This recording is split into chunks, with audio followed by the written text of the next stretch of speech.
नमस्कार, आदाब, जय सत श्री अकाल।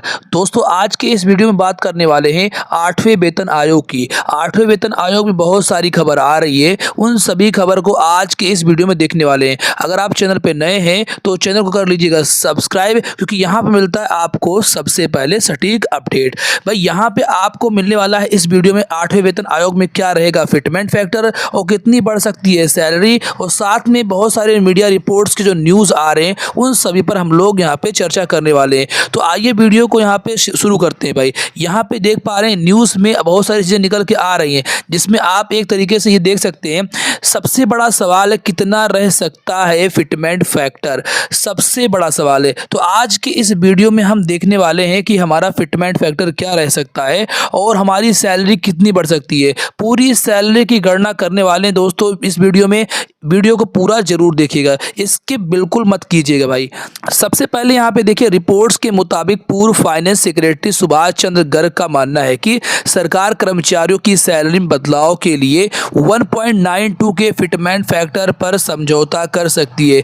यानी 8वें वेतन आयोग में फिटमेंट फैक्टर बढ़कर 2.86 होने की उम्मीद कम लग रही है। तो सबसे बड़ा सवाल जो था यहाँ पे कि क्या 2.86 फिटमेंट फैक्टर हो सकता है, तो इसका जवाब है नहीं हो सकता है। आइए बहुत से मीडिया रिपोर्ट्स को देखते हैं उसमें क्या बातें चल रही हैं, और वेतन आयोग कब से लागू होगा इस पर भी हम लोग इस वीडियो में चर्चा करेंगे, और फाइनल आपको एक तरीके से बताएंगे कि कब लागू हो सकता है वेतन आयोग। अगर मीडिया रिपोर्ट्स की देखें तो मीडिया रिपोर्ट्स में बहुत सारी न्यूज़ निकल कर आ रही है। इसी बीच यहाँ पे एक खबर ये निकल के आ रही है कि सैलरी बढ़ने में लग सकता है समय, जाने कब लागू होगा 8वां वेतन आयोग। तो इस खबर को देखिए, इस खबर में पूरी तरीके से आपको पता चल जाएगा कि हमारा 8वां वेतन आयोग कब लागू होगा। तो इस खबर को पढ़ते हैं।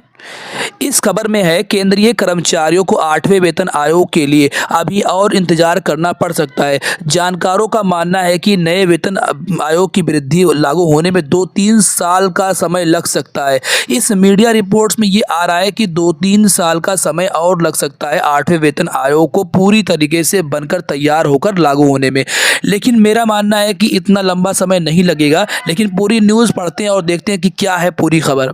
तो रिपोर्ट्स में आगे यहाँ पे दिखाई दे रहा है कि केंद्र सरकार की ओर से 8वें कमीशन की घोषणा की जा चुकी है, जिसका इंतजार केंद्रीय कर्मचारियों और पेंशन पाने वाले कर रहे हैं। हालांकि आयोग की गठन प्रक्रिया बहुत ही धीमी है, जिसके कारण केंद्रीय कर्मचारी और पेंशन भोगियों को लंबा इंतजार करना पड़ सकता है। अभी तक आयोग को के टर्म ऑफ रेफरेंस का भी पता नहीं है। TOR इस बात की जानकारी होती है कि आयोग किन मुद्दों पर काम करेगी। पेंशन और भत्ता वेतन के बदलाव को जानकारी शामिल की जाती है। प्रधानमंत्री नरेंद्र मोदी जी की अध्यक्षता में जनवरी 2025 में 8वें वेतन आयोग की घोषणा की गई थी। हालांकि अभी तक इस पर कोई भी चर्चा आगे नहीं बढ़ पाई है। तो बहुत बड़ा सवाल यही है कि क्या हमारा 8वां वेतन आयोग जल्द ही लागू होगा कि नहीं होगा, क्योंकि बहुत से मीडिया रिपोर्ट्स में अलग अलग खबर कर आ रही है। लेकिन मैं आपको फाइनल बताने वाला हूँ कि हमारा 8वां वेतन कब लागू होने वाला है। बस वीडियो पर आप बने रहिएगा। नए वेतन सिस्टम को लागू होने में कितना समय लगेगा, ये बहुत बड़ा सवाल है। नए वेतन सिस्टम को लागू होने में 2-3 साल का समय लग सकता है। हालांकि कितने समय में बदलाव होने की इसकी कोई आधिकारिक घोषणा या जानकारी नहीं है। जैसा कि 7वें वेतन आयोग में समय लगा था, उसी तरीके से देखते हुए 8वें वेतन आयोग में 2-3 साल का समय लग सकता है, ये अनुमान लगाया जा रहा है। उदाहरण के लिए फरवरी 2014 में 7वें वेतन आयोग का गठन हुआ था और अपना रिपोर्ट सरकार को सौंपा था उसने 2016 में। तो 7वें वेतन आयोग को वृद्धि होने में काफ़ी समय लग गया था।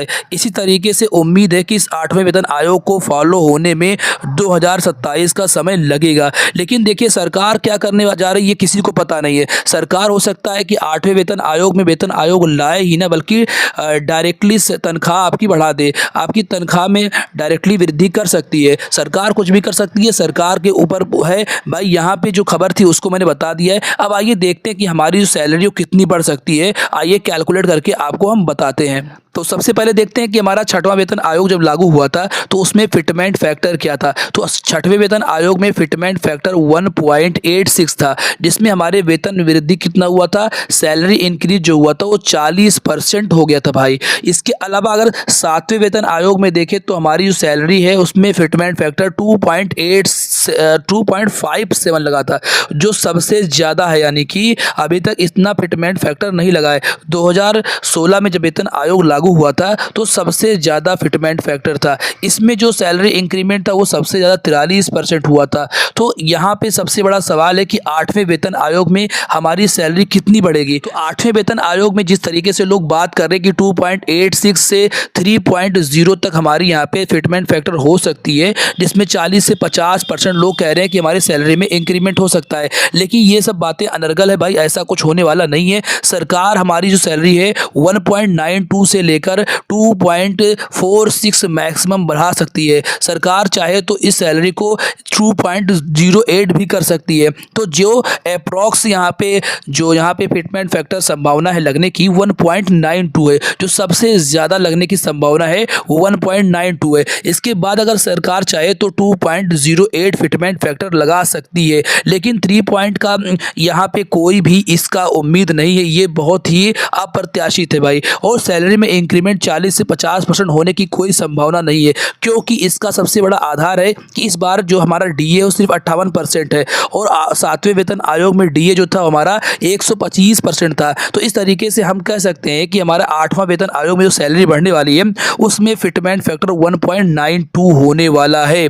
फाइनली 1.92 होने वाला है। बाकी बहुत से मीडिया रिपोर्ट्स में जो भी कह लें 1.92 फिटमेंट फैक्टर होने वाला है। ये आपको यहाँ पे ज्ञान एंड ग्रोथ चैनल पे बताया जा रहा है। बाकी सरकार चाहे तो 2.08 कर सकती है, जिसकी उम्मीद बहुत कम है। इससे ज़्यादा होने की कोई संभावना नहीं है। अगर रिपोर्ट्स में आ रही तो इन सब बातों पर आप ध्यान बिल्कुल मत दीजिए। अब देखते हैं कि अगर 1.292 हुआ या 2.08 हुआ या 2.46 हुआ, जितना भी हुआ आपकी सैलरी में कितनी बढ़ोतरी हो सकती है, इस पर भी आइए यहाँ पे बात कर लेते हैं। अब देखिए यहाँ पे अगर आपका जो है करंट जो आपका पे बैंड है उसको सिलेक्ट करते हैं और करंट अगर ग्रेड पे सिलेक्ट करते हैं और लेबल आप सिलेक्ट करते हैं तो आपकी सैलरी निकल के आ जाएगा। आइए एक सैलरी हम चेक करके दिखाते हैं। मान लीजिए कि आप लेवल 1 के कर्मचारी हैं और आपका पे बैंड 5200 लेकर 20,200 रुपये है। तो अगर आपका करंट ग्रेड पे 1800 रुपये है, सबसे कम लोवेस्ट ले रहे हैं भाई। और अगर आप लेवल 1 के कर्मचारी हैं तो आपका जो मूल वेतन होगा वो 18,000 रुपये अभी चल रहा होगा। इसमें अगर फिटमेंट फैक्टर मान लीजिए 1.92 होता है तो आपकी जो नई बेसिक पे वो क्या बनेगी। तो यहाँ पे आइए हम इसको चेक करते हैं भाई। तो कैलकुलेट करने के बाद अभी यहाँ पे आपकी मूल वेतन के साथ नया बेसिक पे निकल के आ जाएगा। तो अगर 1.92 होता है तो आपका नया जो यहाँ पे हो जाएगा वो नया आपका बेसिक पे यहाँ पे 8वें वेतन आयोग में 34,560 रुपये हो जाएगा। इसके अलावा एस्टिमेट ग्रॉस सैलरी जो है वो और चीज़ें ऐड करने के बाद हो सकता है कि 45,241 रुपये हो जाए। लेकिन जो आपका नया बेसिक पे होगा उसी हिसाब से आपको कैलकुलेट करना कि आपकी नई सैलरी क्या हो सकती है।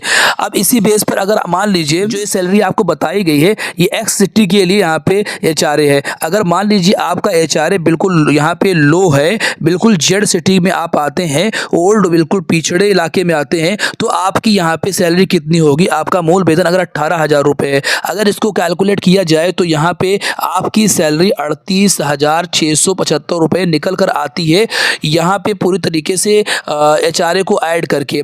तो यहाँ पे सैलरी की गणना आप खुद कर सकते हैं। ये कैलकुलेटर लिंक मैं आपको डिस्क्रिप्शन में दे दूंगा, वहाँ से आप सैलरी को कैलकुलेट अपने पे बैंड और मूल वेतन के आधार पे कर सकते हैं। तो आई होप कि आपको ये वीडियो अच्छा लगा होगा और आपको ये पूरा यहाँ पे जो न्यूज़ मैंने दिया है वो आपको अच्छे से समझ में आ गया होगा। बाकी यहाँ पे फाइनल में बोलना चाहता हूँ कि जो वेतन आयोग आने वाला है उसमें फिटमेंट फैक्टर 1.92 से ज़्यादा होने की कोई संभावना नहीं है। दूसरी बात की ये जुलाई 2027 तक यहाँ पे लागू हो सकता है, लेकिन आपको जो फ़ायदा मिलेगा वो 1 जनवरी 2026 से मिलना शुरू हो जाएगा। बाकी जितना पैसा आपका रहेगा वो एरियर के रूप में आपको सरकार आपके खाते में भेज देगी। तो यहाँ पे यही थी पूरी खबर, यही था पूरा अपडेट। अगर आप चैनल पे नए हैं तो चैनल को कर लीजिएगा सब्सक्राइब, क्योंकि आपको मिलता है यहाँ पे सबसे पहले अपडेट।